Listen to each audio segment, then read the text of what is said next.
경남 고성에 아주 넓은 야드가 하나 있습니다. 바다를 바로 끼고 있는 공장인데 처음 가보시면 규모에 좀 놀라실 거예요. 마당에 놓인 철 구조물 하나가 웬만한 아파트 높이만 하고 그 옆에 서면 사람이 개미처럼 보입니다. 크레인이 천천히 움직일 때마다 쇳소리가 야드 전체에 울렸고 용접 불빛이 여기저기서 번쩍였어요. 안전모를 쓴 분들이 그 사이를 걸어 다니는데 멀리서 보면 정말 점처럼 작아 보입니다. 저는 이런 곳을 볼 때마다 좀 이상한 기분이 듭니다. 여기서 만든 물건이 어디로 가는지 우리는 거의 모르잖아요. 배가 들어와서 싣고 떠나면 그걸로 끝이고 그 물건이 어느 바다에 세워져서 무슨 일을 하는지는 뉴스에도 잘 나오지 않습니다. 만든 사람은 알겠지만 나머지 사람들은 그냥 모르고 지나가요. 그런데 지난 7월 마지막 날에 이 야드와 관련된 소식이 하나 나왔습니다. 짧은 공시였고 경제뉴스 구석에 잠깐 실렸다가 사라졌어요. 싱가포르의 어느 조선해양 기업과 계약을 맺었고 독일 북해에 들어갈 해상변전소의 아랫부분을 만들어 보내기로 했다는 내용이었습니다. 기사 길이가 10줄이 채 안 됐던 것 같아요. 솔직히 처음 읽었을 때는 그냥 수주 하나 더 땄구나 싶었습니다. 요즘은 조선 관련 수주 소식이 워낙 자주 나오니까요. 그런데 그 계약서에 적힌 프로젝트 이름을 검색해보고 나서 생각이 바뀌었어요. 이건 그냥 수주가 아니었습니다. 오히려 저는 이 소식이 왜 이렇게 조용히 지나갔는지가 더 이상하게 느껴졌습니다. 노래를 잘하는 사람은 무대 위에 섭니다. 조명이 그 사람을 비추고 관객은 그 사람만 기억해요. 사진도 그 사람만 찍히고 다음날 기사에도 그 사람 이름만 남습니다. 그런데 그 사람이 서 있는 무대는 누가 짰을까요? 무대는 대개 공연 며칠 전에 밤새 조립됩니다. 철제 트러스를 세우고 바닥을 깔고 하중을 계산해서 스피커와 조명을 매답니다. 사람이 뛰어도 흔들리지 않아야 하고 조명이 잔뜩 매달려도 처지면 안 돼요. 그 작업을 한 사람들의 이름은 어디에도 남지 않습니다. 무대가 잘 버티면 아무도 무대를 이야기하지 않으니까요. 그런데 무대가 무너지면 공연은 없습니다. 무대가 없으면 노래도 없습니다. 바다 위에 세우는 풍력발전 단지도 구조가 똑같습니다. 우리가 사진으로 보는 건 늘 하얀 풍차예요. 날개가 천천히 도는 그 그림이 해상풍력의 얼굴입니다. 그리고 그 풍차를 만드는 회사들이 이 산업의 주인공으로 불려요. 기사에도 그 회사 이름이 먼저 나오고 주가 이야기도 그 회사부터 나옵니다. 그런데 그 풍차가 바다 위에 그냥 떠 있는 게 아니잖아요. 물속 수십 미터 아래 바닥까지 내려가는 구조물이 있고 그 위에 탑이 서고 그 꼭대기에 발전기가 얹힙니다. 그리고 그렇게 만들어진 전기를 모아서 육지로 보내는 거대한 변전 설비가 바다 한가운데 따로 서 있어요. 바다 위에 떠 있는 커다란 건물이라고 생각하시면 됩니다. 그 변전소를 통째로 떠받치는 철 구조물, 그게 이번에 고성에서 만들기로 한 물건입니다. 오늘 이야기는 네 갈래로 풀어보겠습니다. 첫 번째는 이번 계약이 정확히 무엇인지, 두 번째는 왜 하필 한국야드였는지, 세 번째는 이 회사가 어떻게 여기까지 왔는지, 그리고 마지막 네 번째는 이 좋아 보이는 이야기의 반대편입니다. 마지막 갈래를 빼놓으면 이 이야기는 반쪽짜리가 돼요. 미리 하나만 말씀드리고 싶습니다. 저는 이걸 우리가 유럽을 이겼다는 식으로 정리할 생각이 없습니다. 실제로 우리는 이 산업의 핵심에서 여전히 밀려 있어요. 다만 밀려 있는 자리와 우리가 잡은 자리가 어디인지는 정확히 알아둘 필요가 있다고 생각합니다.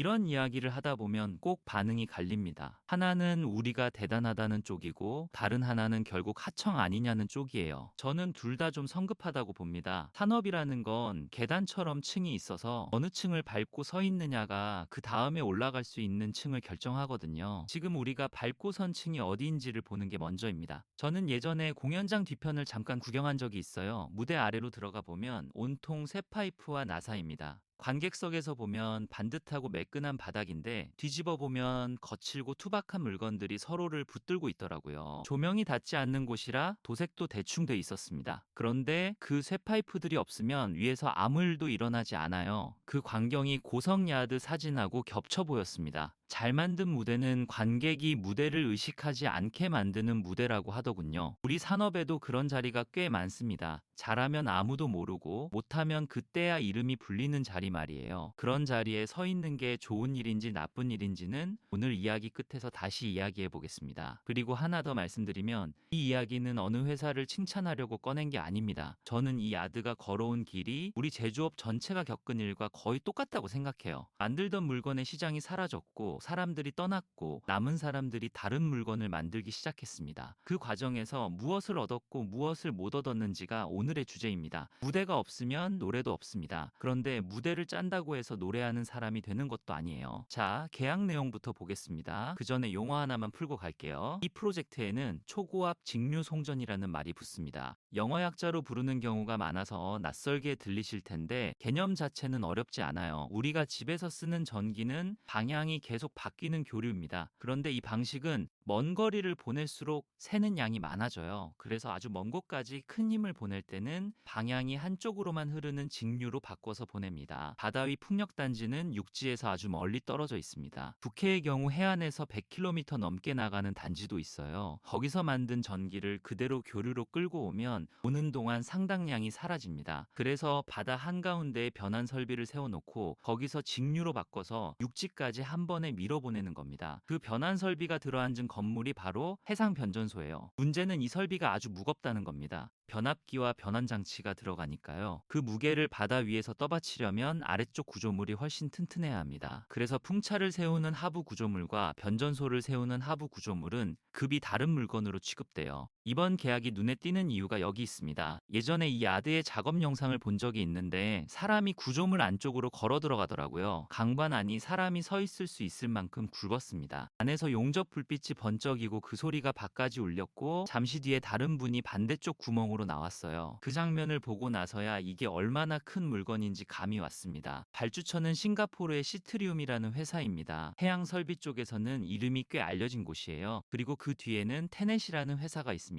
네덜란드와 독일의 송전망을 운영하는 사업자인데 북해에 들어가는 대형 송전 사업을 여럿 발주하고 있어요. 유럽 해상 풍력 이야기를 조금만 들여다보면 이 이름이 계속 나옵니다. 이번 프로젝트 이름은 바린5입니다. 독일 북해에 들어가는 이 해상 변전소는 용량이 2기가와트급이에요. 단일 해상 변전소로는 세계 최대 규모라고 부릅니다. 숫자가 얼마나 큰지 감이 잘 안 오실 텐데 원자력 발전소 2기가 만들어내는 전기와 비슷한 양을 설비 하나가 받아서 육지로 넘긴다고 보시면 됩니다. 계약 금액은 1억 1,071만 달러입니다. 우리 돈으로 1,605억 원 정도예요. 만드는 물건은 재킷 1기와 스커트 파일 20기입니다. 재킷은 바다 밑바닥에 세우는 사각형 철 구조물이고 스커트 파일은 그 재킷을 해저에 박아서 고정하는 긴 강관이에요. 설계부터 자재 조달, 제작, 출하까지 전부 맡았습니다. 흔히 말하는 일괄 수행 방식이에요. 재킷이라는 물건이 어떻게 생겼는지 잠깐 그려보겠습니다. 강관을 격자 모양으로 엮어서 아래는 넓고 위로 갈수록 좁아지는 사각뿔 비슷한 형태로 만드는데 멀리서 보면 송전탑을 거꾸로 세워놓은 것처럼 보여요. 파도가 때렸을 때 힘을 여러 다리로 나눠받게 하려고 이런 모양을 씁니다. 그리고 그 네 다리가 바닥에서 밀리지 않도록 옆에 긴 강관을 나란히 박아 넣는데 그게 스커트 파일이에요. 치마처럼 둘러박는다고 해서 붙은 이름입니다. 이 구조물은 도면대로만 만들면 되는 물건도 아닙니다. 강관과 강관이 만나는 지점마다 각도가 다 다르고 그 접합부를 사람이 직접 용접해야 하거든요. 자동 용접기가 들어가지 못하는 자리가 많아서 숙련공의 손에 기대는 비중이 여전히 큽니다. 그래서 이 바닥에서는 야드의 설비보다 야드에 남아있는 사람의 숫자를 더 중요하게 보기도 해요. 무대가 없으면 노래도 없습니다. 그런데 그 무대를 실제로 짜는 건 결국 사람 손입니다. 여기서 중요한 대목이 하나 있습니다. 이번 공급은 국내 기업이 유럽의 초고압 직류 송전 해상 변전소에 풀 재킷을 통째로 대는 첫 사례입니다. 부분 납품이 아니라 하부 구조물 전체를 책임진다는 뜻이에요. 그동안은 부품을 쪼개서 넣거나 다른 회사와 나눠 맞는 방식이었는데 이번엔 한 야드가 통으로 가져갔습니다. 이 회사의 유럽 실적도 짚어볼게요. 이번이 처음이 아닙니다. 앞서 도린사와 보르인사라는 프로젝트에도 참여했어요. 둘 다 독일 북해에 들어가는 초고압 직류 송전 사업입니다. 잘 만들어 본 야드에 다음 물량이 가는 건 이 바닥의 오래된 관행이에요. 실적이 곧 신용이니까요. 반대로 말하면 첫 실적을 만들기 전까지는 아무리 잘 만들 수 있어도 명단에 이름이 오르지 않습니다. 회사 전체 수주 잔고는 1조 2,385억 원 규모입니다. 이걸 뜯어보면 성격이 더 분명해져요. 해상 풍력 관련이 9,702억 원으로 압도적입니다. 특수선이 1973억 원, 상선과 정비 사업이 664억 원, 강관과 플랜트가 43억 원이에요. 매출은 8,169억 원, 영업이익은 871억 원을 기록했습니다. 영업이익률이 10%를 넘는다는 뜻인데 조선 관련 업종에서 이 수치는 상당히 좋은 편이에요. 숫자를 이렇게 늘어놓으면 지루하실 것 같아서 하나만 다시 강조하고 넘어갈게요. 수주 잔고의 대부분이 해상풍력이라는 건 이 회사가 사업 방향을 통째로 갈아탔다는 뜻입니다. 예전에 이 야드는 해양 플랜트와 강관을 만들던 곳이었어요. 강관 잔고가 43억 원까지 줄어든 게 그 흔적입니다. 그 시장이 무너졌을 때 회사는 문을 닫는 대신 만드는 물건을 바꿨어요. 수치 하나를 더 보태면 이번 계약 하나가 회사 연간 매출의 20%에 가깝습니다. 한 건의 계약이 그만큼 무겁다는 뜻이기도 하고, 반대로 이런 계약이 끊기면 야드가 금방 비어버린다는 뜻이기도 해요. 무대가 없으면 노래도 없습니다. 그런데 무대 짜는 일감도 늘 있는 게 아닙니다. 그리고 이 숫자들을 보면서 제가 계속 걸렸던 대목이 하나 있어요. 여기 어디에도 발전기 이야기는 없습니다. 킷, 파일, 강관, 특수선 전부 아래쪽이고 바깥쪽입니다. 그건 나중에 다시 이야기할게요. 유럽이 여기까지 와서 주문을 했는지 이제 그 이야기를 해보겠습니다. 바다 위에 세우는 구조물은 육지에서 만드는 철 구조물과 완전히 다른 물건입니다. 파도가 계속 때리고 조류가 밀고 소금물이 쉬지 않고 부식시킵니다. 한번 세우면 수십 년을 그 자리에서 버텨야 하는데 고장이 나도 사람이 쉽게 접근할 수 없어요. 배를 타고 나가야 하고 파도가 높으면 그마저도 못 갑니다. 그래서 처음 만들 때 다 끝내놔야 해요. 용접 하나를 봐도 그렇습니다. 육지 구조물의 용접은 눈으로 보고 검사하면 되지만 해상 구조물의 용접부는 초음파와 방사선으로 전수 검사를 합니다. 검사를 통과하는 비율이 곧 회사의 실력이에요. 다시 손보는 물량이 많아지면 기가 밀리고 기가 밀리면 설치선 일정이 통째로 어긋납니다. 설치선 이야기를 조금만 더 하겠습니다. 바다 위에 이런 구조물을 세우려면 전용 설치선이 필요한데 전 세계에 몇 척 없어요. 그래서 아주 일찍부터 일정을 잡아놓고 씁니다. 하루 빌리는 값이 어마어마해서 날짜가 밀리는 순간 손해가 눈덩이처럼 불어나요. 게다가 북해는 겨울에 파도가 높아서 작업 가능한 계절이 정해져 있습니다. 그 계절을 놓치면 통째로 기다려야 해요. 그래서 유럽 발주처들이 야드를 고를 때 제일 먼저 보는 게 납기입니다. 값이 조금 비싸도 약속한 날에 물건을 배에 실어주는 곳을 선호해요. 정작 가격은 그 다음 문제입니다. 이건 우리 조선업이 오랫동안 쌓아온 강점하고 정확히 겹칩니다. 우리가 조선에서 이겨온 방식이 그대로 옮겨간 셈이에요. 또 하나는 규모입니다. 이 정도 재킷을 만들려면 야드가 넓어야 하고 바다로 바로 실어낼 수 있는 암벽이 있어야 하고 무거운 물건을 들어 올리는 크레인이 있어야 합니다. 셋 중 하나만 없어도 못해요. 유럽에도 이런 야드가 있지만 이미 다른 물량으로 꽉 차 있습니다. 북해에 들어가는 프로젝트가 한꺼번에 쏟아지면서 유럽 안에서만 소화할 수가 없게 됐어요. 그 빈틈으로 아시아 야드들이 들어갔습니다. 그런데 아무 야드나 들어간 게 아니에요. 유럽 기준의 인증과 검사 체계를 통과한 곳만 명단에 올랐습니다. 그 명단을 벤더 리스트라고 부르는데 여기 이름을 올리는데 우리 회사들이 오랜 시간을 썼어요. 서류 심사만으로 되는 게 아니라 실제 물건을 만들어 보이고 검사를 받고 문제가 생기면 고치는 과정을 반복해야 합니다. 무대가 없으면 노래도 없습니다. 그리고 그 무대를 짜는 명단은 생각보다 훨씬 짧아요. 여기서 잠깐 물건이 어떻게 바다까지 가는지도 말씀드리고 싶어요. 바다에서 다 만들면 그걸 통째로 배에 싣습니다. 사람 손으로 옮길 수 있는 크기가 아니니까 아예 암벽까지 밀어서 옮겨요. 바닥에 레일을 깔거나 특수 운반 장비를 여러 대 붙여서 조금씩 미는 방식입니다. 그 과정에서 구조물이 조금이라도 뒤틀리면 그대로 불량이 돼요. 배에 실은 다음에는 바다를 건넙니다. 고성에서 북해까지는 아주 먼 길이에요. 그 항해 동안에도 구조물은 파도와 바람을 계속 맞습니다. 그래서 운송 중에 견디도록 따로 보강제를 붙이고 도착해서 떼어냅니다. 만드는 값 못지않게 보내는 값이 드는 물건이라는 뜻이에요. 그런데도 유럽이 여기까지 와서 주문하는 건 그 비용을 감수하고도 남을 만큼 만들 때가 마땅치 않다는 이야기입니다. 그리고 도착한 뒤에는 해저에 고정하는 작업이 남아있어요. 커트 파일을 해머로 두들겨서 바닥에 박습니다. 바닷속 집안이 균일하지 않아서 이 조사를 해두고 결과에 맞춰 구조물을 설계해요. 그러니까 이 재킷은 세상 어디에나 세울 수 있는 물건이 아니라 자리에만 맞는 물건입니다. 무대가 없으면 노래도 없습니다. 그런데 무대는 공연장마다 다시 짜야 해요. 그러면서 이 회사가 걸어온 길을 잠깐 보고 가겠습니다. 원래 이 야드는 해양 플랜트 구조물과 강관을 만들던 곳이었어요. 물가가 높던 시절에는 일이 넘쳤습니다. 바다에서 기름을 뽑는 설비가 계속 발주됐고 설비의 아랫부분을 만드는 게 이 야드의 일이었어요. 그런데 유가가 떨어지자 해양 플랜트 발주가 끊겼고 야드는 텅 비었습니다. 저는 그 시기에 사진을 본 적이 있는데 크레인만 서 있고 마당에 아무것도 없더라고요. 그때 문을 닫은 회사도 여럿이었습니다. 사람들이 떠났고 현역업체가 사라졌고 숙련공들이 다른 업종으로 갔어요. 이 회사는 만들 물건을 바꾸는 쪽을 택했습니다. 해상풍력의 하부 구조물은 플랜트 구조물과 만드는 방식이 꽤 비슷하거든요. 큰 철판을 말아서 원통을 만들고 그걸 용접해서 격자로 짜고 포장하고 배에 싣는 과정이 겹칩니다. 설비를 크게 바꾸지 않고도 넘어갈 수 있는 길이 거기 있었어요. 물론 그 길을 알아본 것과 실제로 건너간 것은 다른 이야기입니다. 전환이라는 말은 서류에서는 한 줄이지만 현장에서는 몇 해에 걸친 일이었을 겁니다. 도면 체계가 바뀌고 공사 기준이 바뀌고 쓰던 용어까지 바뀌니까 사람들이 처음부터 다시 배워야 했을 테니까요. 저는 그런 과정을 겪어본 회사가 많지 않다고 생각하는데 대개는 잘 되던 시절의 방식을 놓지 못하다가 시장과 함께 가라앉기 때문이에요. 물건을 바꾸는 결정보다 어려운 게 사람의 손버릇을 바꾸는 일이라고들 하잖아요. 처럼 쉽지는 않았습니다. 유럽 발주처의 인증을 받는데 시간이 오래 걸렸고 초기 프로젝트에서는 손해를 보면서 실적을 쌓았어요. 처음에는 이익이 거의 남지 않았다고 합니다. 그래도 그 기록이 다음 계약의 근거가 됐어요.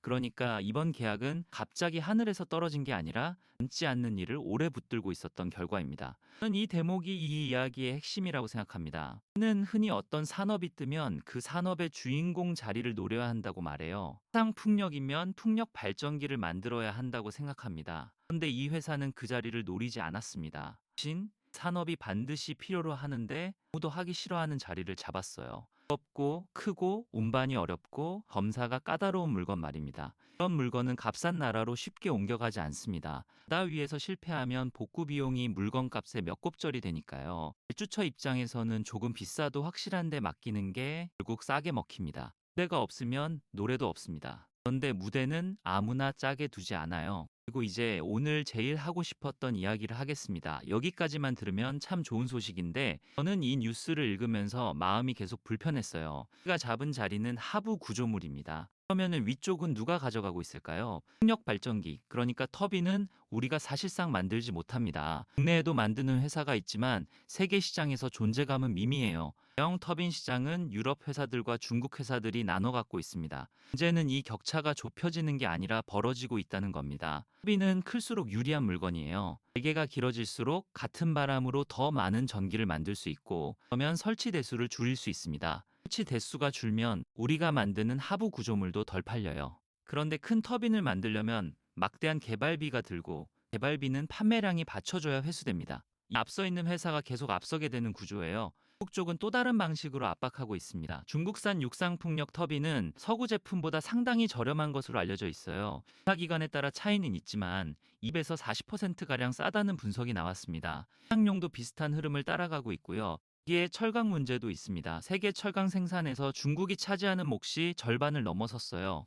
구조물의 원가에서 강제가 차지하는 비중이 큰데 강제를 가장 싸게 쓰는 나라가 중국입니다. 우리가 납기와 품질로 버티는 동안 상대는 원가로 밀고 들어오는 거예요. 싸움이 길어질수록 불리한 쪽은 우리입니다. 기업 안에서도 분위기가 심상치 않습니다. 터빈 제조사들의 수익성이 나빠지면서 업계 통합 이야기가 나오고 있어요. 회사가 줄어들면 남은 회사의 힘이 세지고 그러면 하부 구조물을 대는 쪽의 협상력은 반대로 약해집니다. 발주처가 여럿일 때와 하나일 때는 가격 협상 자체가 다른 게임이 돼요. 우리가 잡은 자리가 안전한 자리라고 말하기 어려운 이유입니다. 국내 사정은 더 답답합니다. 우리 앞바다의 해상풍력 사업은 좀처럼 속도가 나지 않고 있어요. 올해 상반기 고정가격 경쟁 입찰에서 선정된 사업이 5개, 규모로는 1786메가와트 수준이었습니다. 목표에 견주면 아쉬운 숫자예요. 어업권 문제, 주민 수용성, 개통 연계 지연 같은 문제들이 겹치면서 계획이 계속 밀리고 있습니다. 더 마음에 걸리는 건 이겁니다. 국내 개발사들 사이에서 국산 부품을 쓰는 방안을 검토한다는 이야기가 나옵니다. 값이 워낙 차이가 나니까요. 회사들이 유럽에 물건을 대는 동안 정작 우리 바다에는 다른 나라 물건이 들어올 수도 있다는 뜻입니다. 이런 일이 실제로 벌어지면 국내 실적이 없는 산업이 되고 국내 실적이 없으면 다음 세대 기술을 시험할 무대가 사라져요. 그래서 저는 이렇게 정리하고 싶습니다. 무대가 없으면 노래도 없습니다. 그런데 지금 우리는 남의 공연장 무대를 짜주면서 정작 우리 공연장은 짓지 못하고 있는 상태에 가까워요. 이번 계약은 분명히 큰 성과지만 성과가 우리 산업 전체의 안전을 보장해주지는 않습니다. 인력 문제도 빼놓을 수 없습니다. 야드에서 용접을 하는 숙련공은 하루아침에 길러지지 않아요. 산업이 어려웠던 시기에 많은 분들이 현장을 떠났고 그 빈자리가 아직 다 메워지지 않았습니다. 수주가 늘어도 만들 사람이 없으면 납기를 지킬 수 없어요. 그 납기는 이 산업에서 우리가 가진 거의 유일한 무기입니다. 무기가 사람에서 나온다는 걸 우리는 자주 있습니다. 한 가지만 더 짚고 싶어요. 이런 물건은 팔고 나면 끝이 아닙니다. 바다에 세워진 뒤로도 점검하고 보수하는 일이 계속 생겨요. 그런데 그 유지 보수 일감은 대개 현지 업체가 가져갑니다. 우리는 만들어서 보내는 데까지고 그 뒤로 이어지는 긴 수입은 다른 사람 몫이에요. 제조해서 서비스로 넘어가지 못하면 매번 새 수주를 따야만 먹고 사는 구조가 됩니다. 무대가 없으면 노래도 없지만 무대만 짜서는 공연이 끝난 뒤에 할 일이 남지 않아요. 이제 질문을 남기면서 마무리하겠습니다. 저 이걸 여쭙고 싶어요. 우리는 왜 늘 무대를 짜는 쪽에 서게 될까요? 반도체에서도 배터리 소재에서도 조선에서도 비슷한 그림이 반복됩니다. 잘 만드는데 값은 남이 정하는 자리예요. 이게 우리 실력의 한계일까요? 아니면 그 자리를 선택한 결과일까요? 저는 후자에 가깝다고 보는데 그렇다면 다음 선택은 달라야 하지 않을까요? 그 다음으로 여쭙고 싶은 건 이겁니다. 바다에 우리 물건을 세우지 못하는 산업이 얼마나 오래 버틸 수 있을까요? 술로만 굴러가는 산업은 상대방의 사정이 바뀌면 그대로 흔들립니다. 유럽의 발주가 줄어들면 고성 야드는 무엇을 만들게 될까요? 그때도 만들 물건을 또 바꿀 수 있을까요? 질문은 조금 불편할 수도 있겠습니다. 온 해상 풍력을 이야기할 때 늘 친환경이라는 말부터 꺼냅니다. 그런데 정작 어업권 보상이나 주민 수용성 문제는 뒤로 미뤄두지 않았나요? 문제를 풀지 못해서 사업이 밀리는 건데 그걸 누구 탓으로 돌리고 있었나요? 바다에서 먹고 사는 분들에게 이 산업은 어떤 얼굴로 보였을까요? 하나 여쭙고 싶은 건 우리가 잘하는 일과 값을 많이 받는 일이 다를 때 쪽을 붙들어야 하느냐는 겁니다. 하는 걸 계속하면 안전하지만 위로는 못 올라가고 값을 많이 받는 쪽으로 가면 지금 잘하는 것마저 잃을 수 있어요. 이 선택을 미루면 어떻게 될까요? 대개는 미룬 쪽이 선택한 것이 되더라고요. 마지막으로 하나만 더 여쭐게요. 계약 소식을 몇 분이나 알고 계셨나요? 저는 이런 뉴스가 너무 조용히 지나가는 게 늘 아쉽습니다. 무엇을 만들어서 어디로 보내는지를 아는 나라와 모르는 나라는 위기가 왔을 때 대응하는 속도가 완전히 다르거든요. 무대가 없으면 노래도 없습니다. 그런데 무대가 있다는 사실조차 모르면 그 무대가 사라져도 우리는 눈치채지 못할 거예요. 사실 저는 이런 질문을 던져놓고도 답을 못 내겠어서 결국 이렇게 되묻게 됩니다. 지금 이 순간에 누가 우리에게 어느 자리를 원하느냐고 물어본다면 뭐라고 대답할 준비가 되어 있을까요? 그 대답을 정해두지 않으면 상황이 우리 대신 대답해 버릴 거라고 생각해요. 정해준 자리는 남이 다시 걷어갈 수도 있는 자리니까요. 또 마지막은 좋은 이야기로 닫고 싶습니다. 성의 그 야드는 한때 텅 비어있던 곳입니다. 팔던 물건의 시장이 사라졌을 때 문을 닫는 대신 만들 물건을 바꿨고 찌 않는 일을 붙들고 실적을 쌓았고 지금은 유럽 북해에 들어갈 세계 최대급 변전소의 발판을 통째로 맡았습니다. 이건 운으로 되는 일이 아니에요. 누군가는 그 시기에 버티기로 결정했고 누군가는 그 결정을 따라 남았습니다. 그 발판 위에 누가 올라서느냐는 아직 우리 몫이 아닙니다. 뭔가 그 위에 우리가 만든 발전기가 올라가는 날이 올까요? 그날이 오려면 지금 우리 바다에서부터 판이 깔려야 한다고 생각해요. 무대만 짜주다 보면 우리 무대를 어떻게 짜는지도 잊어버립니다. 무대가 없으면 노래도 없습니다. 그리고 우리 무대가 없으면 우리 노래도 영영 없을 거예요. 이야기는 여기까지입니다. 다음에 바다 위에 서 있는 하얀 풍차 사진을 보시거든 아래 물속에 잠겨 있는 철 구조물을 한 번쯤 떠올려 주시면 좋겠어요. 그 물건이 어디서 만들어졌는지 아는 사람이 조금이라도 늘면 이 산업에는 꽤 큰 힘이 될 거라고 생각합니다. 혹시 이 이야기가 내 일처럼 들리지 않으셨다면 아마 여러분도 각자의 자리에서 비슷한 무대를 하나쯤 짜고 계시기 때문일 거예요. 끝까지 봐주셔서 고맙습니다.